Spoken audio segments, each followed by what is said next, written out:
Good afternoon, I'm Lynn Bowie, and here are some of the stories WJZ is working on this afternoon. I'm Mike Helgren in Fells Point. This is an area that typically floods when conditions are right, and that's what we're seeing right now at the end of Lancaster Street. You can see some of the high water here. We're under a coastal flood warning until 6 o'clock tonight, and we've seen reports of flooding in Annapolis and also in Salisbury. We've heard that Bowley's Quarters may have some flooding as well. To our north, the situation is snow in Harford County. They're dealing with that. They're urging people to be cautious on the roads, and more than 6,000 BGE customers remain without power. Some people haven't had power since the last nor'easter blew through on Friday. We'll have the latest on conditions throughout the day on WJZ.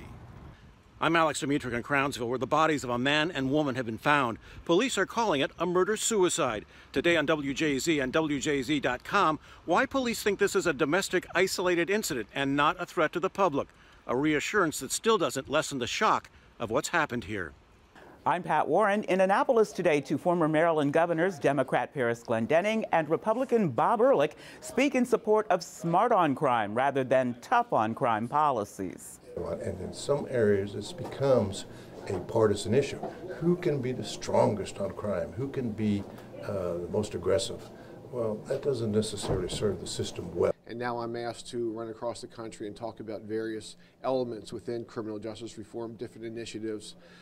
You do see it as a very bipartisan issue and a very polarized time in our country.